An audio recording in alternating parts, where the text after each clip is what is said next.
Hey everybody, what's happening? This is Adam Kidd and I am the FX Kid on YouTube, and I thought I would deliver something a little bit different today. This is actually not a tutorial, and the focus on this is to try to get as many videos up and stuff that people might want to watch. Again, the focus is always going to be on open source stuff, and we're always going to do that, but I also want to show how it kind of applies to our everyday life, or at least to mine. So I think if you can take that into account, it gets even easier to use. So posted a video yesterday on how I download videos off the internet, and that was actually taped using OBS Studio, and I don't think I used anything else aside from Google Chrome. Today I was just sort of doing prep on a tutorial. However, I actually stayed up all night long working on a project, not for myself, but for the school I work for, and the sports organization belonging to it. And I gotta say, I'm very happy. I did the whole thing open source. I did a mix of OBS, Blender, and GIMP. So when I get permission to post it, you'll get to see. I did all the compositing in advance using OBS. So there's a lot of shots where we have people up against green screens. Now that's pretty easy to do in Blender. However, it is so amazingly easy and simple to do in OBS that it was just live and dynamic. And one of the nice things about it too was once we settled on a background, we were able to do it, no problem. The video was done. I didn't have to do any compositing beyond layering a title over top in Blender. So I generated titles in Blender, and it was nice and easy because it's GIMP. It's easy to update, and the blend works very well. Timeline editor was very nice in Blender. If I have to nitpick, there's no native support for sending stuff from the timeline editor straight to the compositor, because it would be nice to be able to sit there and cut up all of my video and get it trimmed exactly the way I need it, and then take those scenes that require things like green screen and all that, and just boom, send them right to the compositor, do the compositing, and then bring back the scene file for rendering.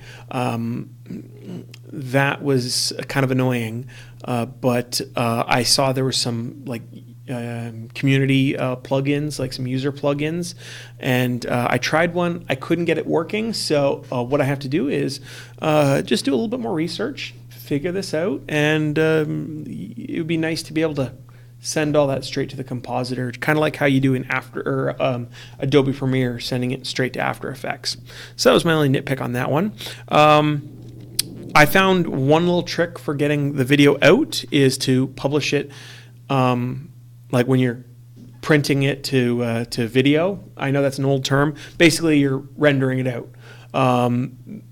To do that, I just export it as an H.264 format in a codec in a AVI container, and then I ran it through Handbrake, and Handbrake did a good job at converting the file for YouTube.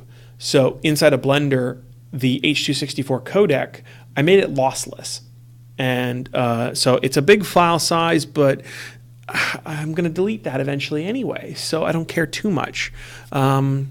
But I'll get back to you on doing more videos like that.